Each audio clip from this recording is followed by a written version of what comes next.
The sheer number of police officers that arrived at this college is just impressive. It's not only police officers from all across the state of North Dakota, but yesterday I had the privilege of speaking with some police from New York City and Chicago. What goes through your mind when you see this, when you see your property underwater? The Magic City is covered in a thick blanket of snow tonight, and it's showing no sign of stopping. It's falling on us right now. Well, I'll tell you what I'm seeing right now are dozens of people in this northeast Minot apartment who are taking a lot of their belongings out of their units outside, presumably that they're soaked in water. Fire chief also says that crews will remain on scene here, putting out the flames and monitoring the scene throughout the night and into Monday. So tell me, why of the taxi? No lavish hotels for the crew at the Fur Trader Rendezvous. Everyone who is here for the state fair works, cooks, and eats on the grounds the entire time. They even sleep in teepees such as this one.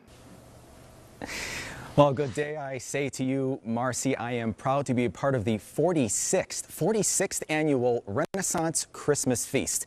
Now, tonight, tomorrow night, and Saturday night, the Minot Chamber Chorale will grace the people of the Magic City with some holiday tunes, a buffet-style dinner. There's going to be a silent auction and, hey, a few surprises here and there as well. Now, of course, they didn't have computers or smartphones in the Renaissance, but it's the year 2018. So if you log on to our website, yournewsleader.com, and you check out some of the stories we've done on the Renaissance Feast, you'll find information on how to buy tickets for some of the upcoming shows. This is Joe Skurzewski with NBC North Dakota News. I'm joined with my colleague and teammate here, Andrew Horn. Governor Doug Burgum just wrapped up his 2019 State of the State address. Thank you to all of our viewers for joining us this morning for this historic speech at Minot State University. I'm privileged to be joined by Marcy Bollinger with KFYR. Marcy, let's talk about the lineup today. Today, Judge Stacey Louser explained why she was sentencing Cynthia to life in prison. Here's our coverage from today's events in court. He's a good man. He's a good husband. He would never do anything that would hurt his kids. I stand by him. That was Cynthia Wilder in December of 2016 after a jury convicted her husband, Richie Wilder Jr., of murdering his ex-wife Angela the previous year. Flash forward to the present, and Cynthia herself is headed to prison. Minot District Judge Stacey Louser went well above the state's recommendation in ordering a life imprisonment for Cynthia for her role in Angela's death. This comes in an emotional sentencing hearing that included a playback of an audio recording of a conversation that Cynthia had with a confidential informant, where she admits to her role in Angela's killing. If it was me, I would have gone back and cut her fingers off. I would have burned them. I would have lit the house on fire. I could go to jail for a very long time because I helped him. In laying down her sentence, Judge Louser invoked Angela's role as a mom. Of all of her roles, it is this court's speculation that the role she was most proud of was being a mother.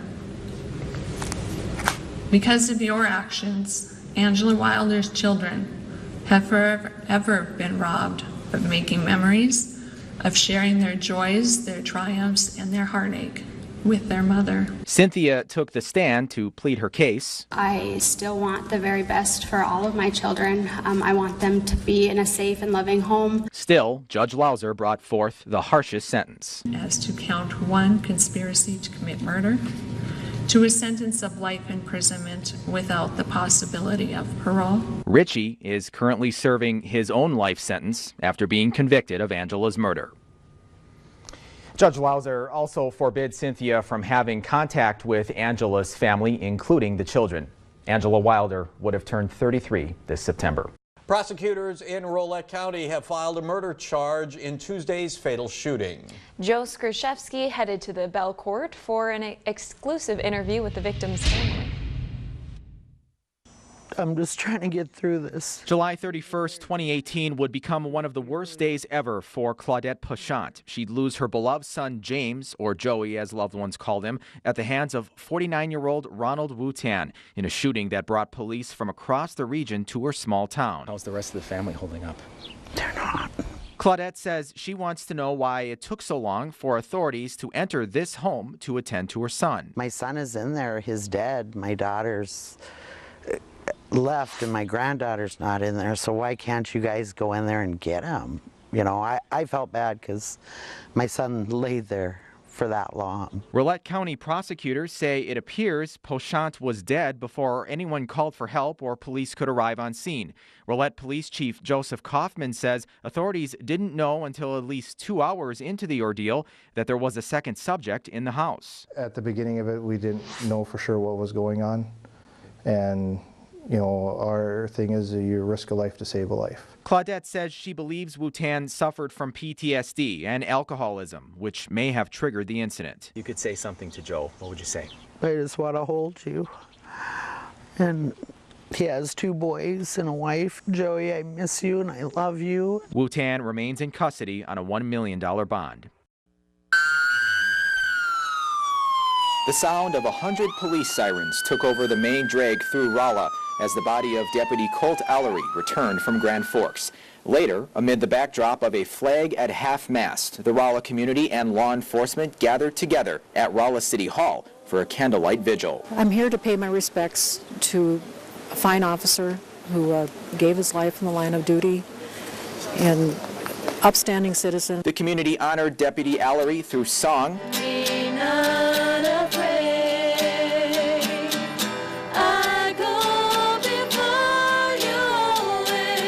and traditional Native American chants and drums.